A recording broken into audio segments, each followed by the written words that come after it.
जैसा आप खिलाएंगे वैसा आप पाएंगे। बिल्कुल।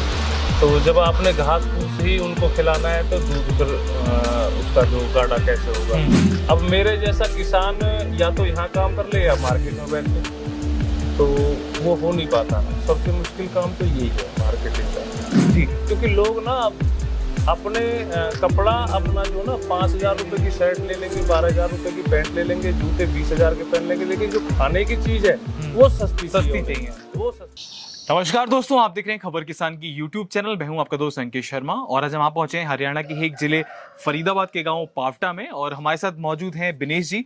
बिनेश जी के बारे में हम आपको बता दें कि बिनेश जी का पहले जो प्रोफेशन था या जो इनका कार्य था, ये ट्रांसपोर्ट का काम करते थे, लेकिन इनके जीवन में कुछ ऐसी घटना घटी या इनका मन थोड़ा विचलित हुआ और इन्होंने पलायन करने की सोची अपने गाँव में, और गाँव में इन्होंने खोली देसी गायों की गौशाला। तो आज जानेंगे बिनेश जी से कैसे इन्होंने इस पूरे अपनी जो गौशाला है इसकी शुरुआत करी और आज ये फरीदाबाद में काफी लोगों को देसी गायों का दूध उपलब्ध करा रहे हैं। तो चलिए इस वीडियो को शुरुआत करते हैं और देखते हैं इनकी गौशाला। तो बिनेश जी, ये तो आपकी गौशाला हम देख रहे हैं, तो इसके बारे में कुछ बताइए कि पहले आप ट्रांसपोर्ट का काम करते थे जी जी, फिर आपने ये गौशाला का सेटअप किया, तो जी, क्या दिमाग में था, आपके विचार क्या था?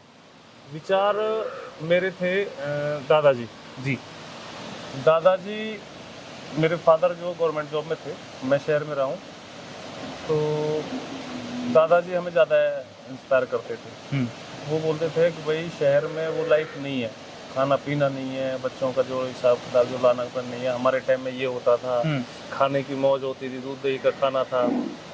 आज बर्गर और चाउमीन तरफ तुम जो ज़्यादा चाव से उसको खाते हो, लेकिन वो नुकसान करता है, कहीं ना कहीं करता है। कुछ वो भी था, कुछ शहर की जो भागदौड़ वो भी कुछ मेरे दिमाग में थी, कुछ अपनापन वो नहीं था जो गाँव में। जैसे हम कभी गाँव में छुट्टियों में आते थे तो वो लोग इकट्ठा होना, वो सारे हालचाल पूछना, भाई मम्मी पापा ठीक है आपके, क्या कर रहे हो क्या नहीं। तो ये सारा चीज़ देख के जो मेरे मन में वो चीज़ पैदा हुई है जो है जीवन में मेरे गांव में। बिल्कुल।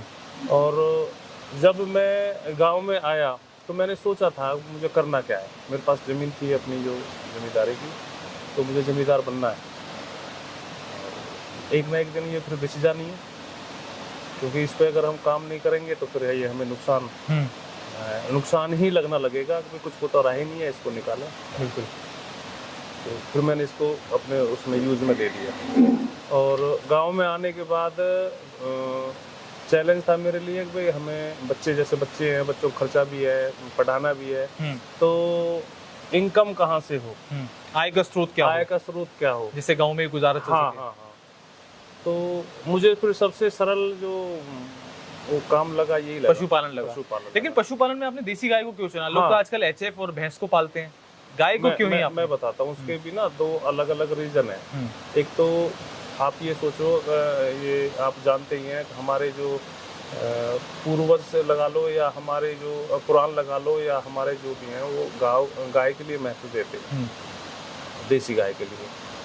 तो गौ सेवा तो है ही है, प्लस जो ये हमें दे रही है, या गोबर है या मूत्र है या दूध है, वो तो एक्स्ट्रा है। गौ सेवा से बड़ी सेवा तो कोई है। बिल्कुल। मैं एचएफ गाय रख लूँ तो वो एक पशु रख रहा हूँ और दूध का काम कर रहा हूँ, वो भावना नहीं है, उसके अंदर ना। इसके अंदर भावना है, प्रेम है। आप देख रहे हैं शायद, और जो भैंस वगैरह होती है तो शायद आप इस तरह से नहीं खड़े होते। बिल्कुल, एक स्मेल भी नहीं आ रही है जैसे कि भैंसों की जब जगह जाते हैं, और एक शुद्धता है, एक सकारात्मकता है, हाँ, एक एनर्जी है। तो मेरा सोचना ये था कि सेवा की सेवा होगी और मेरा जीवन यापन हो जाएगा इस तरह से। तो इस तरह से मैं देसी गाय की तरफ। तो लगभग कितनी गायों से शुरुआत करी और कहाँ से लेकर आए थे आप? शुरुआत मैंने 7 गाय से करी, और मैं राजस्थान अजमेर से लेके आया था गाय जो शुरू में। फिर धीरे धीरे जब जैसे मुझे जरूरत महसूस हुई तो मैं लेता रहा। तो ये बताइए कि जब आप गाय लेकर आए तो आपका अनुभव कैसा था? उन 7 गायों पे आपका अच्छा अनुभव था, आपने उन पे काम किया, तो कैसा रहा आपकी? मैं जब 7 गाय लेके आया तो मैंने जो ना कल्पना कर रखी थी, मुझे पता नहीं था उस बारे में कैसे मैं रखूंगा उनको, बस एक मन में चाह थी। जब मैं गाय लेके आया, उनमें रहा मैं, तो फिर वो ममता जो ना वो शुरू हो गई बढ़ना। मैंने जैसे मेल उनसे किया तो वो भी मुझे ऐसा लगता है शायद ये मेरे से बातें करती हैं, या जैसे मैं अभी खड़ा हूँ तो एक जुड़ाव हो गया उनसे। तो फिर ऐसे ही इस तरफ ना उन्होंने मेरे को अपना लिया। और फिर मैं गौ माता का ही बोलिए सेवा में लगते चले गए। अच्छा, एक चीज बताइए कि लोग अक्सर ये प्रश्न करते हैं कि वो गाय कहाँ से खरीदें, जो देसी गिर गाय है या साहिवाल है, तो वो असल जनक उसका कहाँ है और कहाँ से वो खरीदें जिससे कि उनको धोखा ना हो। तो आप क्या मानते हैं अपने अनुभव के अनुसार कि वो कहाँ से लें? गिर गाय तो गुजरात की नस्ल है। अच्छा, गुजरात की नस्ल है जो गिर है। और जो जैसे हम अपना सोशल मीडिया पे जो गाय देखते हैं वो बहुत कॉस्टली है लेकिन बहुत कम है। राजस्थान के जो सीमांत क्षेत्र है जो गुजरात से मिलते हैं वहाँ भी जो गाय मिलती हैं जो गिर में है, तो वहाँ और हमारे इधर की जो जलवायु है वो थोड़ा मेल खाती है। तो यहाँ के जो पशु है हमें परेशान नहीं करते। अब ऐसा लगा लीजिए आप बाहर से कहीं कोई पशु लेके आए और फिर दूसरी जगह पे जाके इंसान भी, पशु तो छोड़ो इंसान भी, तो वो सुटेबल नहीं हो पाता, उसको वातावरण समय लगता नहीं है। यहाँ सेम है। जैसे राजस्थान का अपना ये मैं अजमेर से लेके आता हूँ, गंगानगर से मैं लेके आता हूँ अपना जो साहिवाल गाय, राठी किशनगढ़ वगैरह। हाँ, तो वो रम जाती है हमारे इधर और वो अच्छा प्रोडक्शन देती है। अच्छा, तो किस किस तरीके का चारा आप अपने पशुओं को खिलाते हैं, गौ माता को किस किस तरीके का चारा खिलाते हैं? क्योंकि अक्सर लोग ये कहते हैं कि गाय का दूध जो होता है वो पतला होता है, तो उसका फैट मेंटेन करने के लिए आप क्या मानक इस्तेमाल करते हैं? हाँ, गाय ने देखो चारा तो सीजन के ऊपर है। जैसे अभी ज्वार बाजरा हो गया अपना ये ना, वो चल गया। अभी जब सर्दी आएंगी तो जई चल जाएगी, बरसिम चल जाएगी। फिर आजकल नेपियर चल रहा है जो 12 मास होता है, साल में अपना जो कटिंग होती रहती है, मैंने लगा रखा है, आपको दिखाया भी है। और दूध का जो मैं मानता हूँ ये है कि जो दूध होता है वो जैसे देसी भाषा में हमारे बोलते हैं ना, दूध तो दाढ़ के नीचे होता है। जैसा आप खिलाएंगे वैसा आप पाएंगे। बिल्कुल। तो जब आपने घास फूस ही उनको खिलाना है तो दूध फिर उसका जो गाढ़ा कैसे होगा या उसमें जो वसा कैसे आएगी, तो फीड आप चेंज करिए, दूध आपका बढ़ेगा। अब मैं अपना फीड बनाता हूँ तो इसमें गेहूँ, बाजरा, अपना जो भूसी वगैरह जो ये आती है, अपना चावल की पॉलिश जिसको बोलते हैं, तो इससे बढ़ता है। बाजरे में बहुत ज़्यादा जो प्रोटीन होते हैं। किस किस तरीके का परेशानियों का सामना करना पड़ता है जब हम देसी गायों की गौशाला चलाते हैं, एक डेयरी फार्म चलाते हैं देसी गायों का, तो किन किन परेशानियों का सामना आपको करना पड़ा इन बीते सालों में? देखो, आप एक जुड़ाव है, आप इमोशनली इनसे टच हो जाते हैं, तो इनको इनके हिसाब से जो आपका मन करता है उनको आप इस हिसाब से रखते हैं और खिलाते हैं। परेशानी सबसे बड़ी ये है कि मार्केटिंग नहीं है। आजकल थैलियों का दूध है या जो फ्रॉड जो कंपनियां चल रही हैं जो अपना दिखा देते हैं हमारे पास, वो चल रहे हैं फार्म है जी हमारे, और उनके पास एक्चुअली एक भी गाय नहीं होती है, तो वो दूध सेलर वो अपना दूध बेच रहे हैं। अब मेरे जैसा किसान या तो यहाँ काम कर ले या मार्केट में बैठ ले, तो वो हो नहीं पाता। सबसे मुश्किल काम तो यही है मार्केटिंग का, क्योंकि जिस हिसाब से हम रख रहे हैं, उनको खिला रहे हैं, और जो हमको भाव मिलना चाहिए, जो हमारी कीमत मिलनी चाहिए, वो मिल नहीं पाती। हम भी अपने चैनल के माध्यम से अपने दर्शकों को यही कहते हैं कि अगर आपके आसपास जो ऐसे किसान भाई हैं जो डेयरी फार्मिंग कर रहे हैं और खासकर देसी गायों का गौपालन कर रहे हैं, तो आप पैकेट वाले दूध से बचिए और साक्षात खुद जाके गौशाला में जाइए, गौ माता की सेवा करिए और उनसे दूध खरीदिए। सेम किसान के साथ भी है, अगर आप जैविक खेती कर रहा है कोई किसान, तो आप उससे डायरेक्ट परचेज करिए, तो उससे क्या होगा, जो सहायता राशि मिलेगी उसको एक प्रेरणा मिलेगी कि वो कंटिन्यूस उस काम को करे।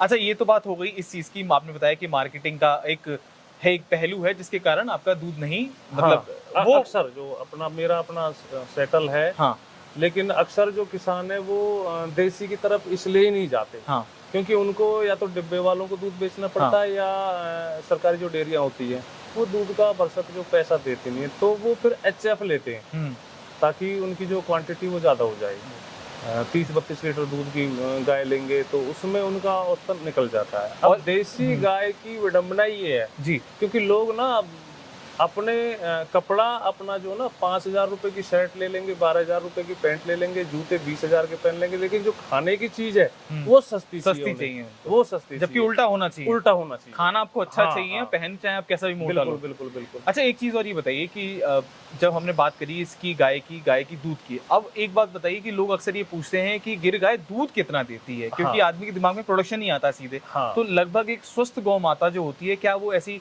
कोई मानक है कि वो बता सके कि इतना एक हमारा गाय दूध दे देगी? मैं बताऊं, जो देसी गाय है भैया एक सीधा सा जो मानक मैं बताता हूँ, वो 10-12 लीटर दूध देती है।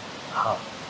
अच्छा, इससे फिर वो ब्रेड लाइन पे चली जाती है। अब ऐसा तो नहीं है 10-12, ऐसा भी है 14 लीटर भी दूध देती है, 16 लीटर देती है, लेकिन एक जो मानक है, जो स्वस्थ जो पशु है, वो 10-12 लीटर वो दूध देता है, जो देसी। या वो क्रॉस में चला जाएगा तो बढ़ जाएगा। हाँ, तो ऐसी कुछ वो नहीं है। 10-12 लीटर दूध देती है, और ये 5-5.5 महीने दूध देती है। तो आपको क्या लगता है देसी गायों का गौपालन करना, एक जैसा कि आपने बताया, तो आप तो इससे आत्मीयता से जुड़े हैं, क्या ये फायदे का सौदा है? अगर हाँ। आज के युवा इस चीज में आना चाहते हैं, जैविक खेती में और डेयरी फार्मिंग में देसी गायों की, तो क्या आपको लगता है ये एक लाभ वाला काम है अगर इसकी अच्छी से मार्केटिंग की जाए तो? भैया मैं बताऊं लाभ की सबसे बड़ा लाभ एक प्रैक्टिकली बताता हूँ आपको। मेरी 45 साल उम्र हो गई, और 5 साल पहले मैं थोड़ा जिम विम भी और जो उसके लिए जाता था, क्योंकि मुझे पेट कम करना था अपना, और थोड़ा वो होना था। 5 साल से मैं सेवा कर रहा हूँ, आप यकीन करें मैं जिम नहीं गया, और करीब 2 से 2.5 लीटर दिन में दूध भी पी जाता हूँ। घी का भी सही, जब मेरे पास है तो मैं घी भी बहुत खाता हूँ। बिल्कुल। हाँ, मीठा भी खूब खाते हैं, मेहनत करते हैं मीठा। मुझे कुछ ऐसा लगा नहीं ओवर है। आज जो मेरे दोस्त हैं, जो मैं शहर जाता हूँ तो वो देखते हैं, भाई तुमने क्या कुछ कर रखा है, तुम जिम वगैरह जाते हो या कुछ कर रखा है। करने की जरूरत ही नहीं है। उतने पैसे, उतना जो कमाने के लिए, शरीर को मेंटेन करने के लिए मैं लाखों रुपए खर्च कर देता। भाई ये प्रोटीन का हो गया, ये फलाना हो गया, फिर उसको जाके मैं जिम में पसीने में बहाऊं, मेहनत करूं। मैं मेहनत जो वो मुझे लोहा उठाने में जो मेहनत कर लगाता, वो मैं अपनी गौमाताओं के साथ करना लगा देता हूँ। बहुत बढ़िया बात। और मैं मेंटेन हूँ। तो क्या संदेश देना चाहेंगे युवाओं को? हाँ, युवाओं के मैं संदेश मेरा यही है भैया, अपना खान पान चुने। बिल्कुल। और अपना देसी कोई भी चीज़ है वो देसी की तरफ आए, देसी। दूसरा, युवा भी हैं, युवा जुड़े हैं, अपना बिजनेस करें अपना। और मेरे साथ जो मेरे से मदद मिलेगी, मैं भी उनको, मैंने अभी 4 लोगों को डेयरिया खुलवाई है। अच्छा। जो बच्चे जो बोल रहे थे हम पे काम नहीं है और नौकरियों के लिए वो इधर उधर भटक रहे थे, तो मैंने उनका जो दूध भी लगवाया है अपने इधर ही, और उनको 5-5 गाय भी बंधवाई है। बहुत सुंदर। तो फिर अभी वो शुरू हो गए हैं, वो अपना काम कर रहे हैं। बिल्कुल, उनको एक लाइन मिल गई। हाँ, लाइन मिल गई है। और मैं तो मानता भी यही हूँ, मेरा संदेश भी यही है कि युवा के लिए भी नहीं, सारे जो अपने हिंदुस्तानी भाई हैं, सारे अपने जितने भी हैं ना, पब्लिक के लिए, तो जो ये पश्चिमता की तरफ जो जा रहे हैं ना, वो बेकार है। बहुत, वो हमारे कहीं ना कहीं विनाश का कारण, बहुत भाग ली है। हमें अपनी जड़ों से जुड़ा रहना चाहिए। अब वापस आ जाना चाहिए हमें। बिल्कुल, जो मजबूती है वो इसमें। तो ये थे बिनेश जी, जिन्होंने बताया कि कैसे देसी गायों का गौपालन कर रहे हैं। पहले इनका बिजनेस था ट्रांसपोर्ट का, लेकिन इन्होंने ठानी कि कैसे गौमाता की सेवा की जाए और गौमाता की सेवा के साथ साथ अपनी जीविका चलाई जाए। तो आशा करते हैं आपको हमारी वीडियो पसंद आएगी, और हम भी आपसे खबर किसान की चैनल के माध्यम से यही अपील करेंगे कि आपके आसपास जितनी भी डेयरी फार्म है या गौशाला हैं, तो वहाँ जाके इसकी सेवा करें, और जो ऐसे डेयरी फार्म के संचालक हैं उनको आर्थिक सहायता पहुँचाएं, और शुद्ध उनसे जो खाने की सामग्री है, चाहे वो दूध है, घी है, दही है या अन्य जैविक उत्पाद हैं, उसको आप लें। तो बने रहिए हमारे साथ, देखते रहिए खबर किसान की यूट्यूब चैनल। अगर आपको भी बिनेश जी से जुड़ना है, उनके बारे में जानकारी चाहिए इस फार्म की, तो नीचे डिस्क्रिप्शन में और इसके कमेंट बॉक्स में हम इनकी पूरी डिटेल आपको दे देंगे। आप इनके फार्म का विजिट कर सकते हैं और इनसे जुड़ सकते हैं। धन्यवाद। नमस्कार।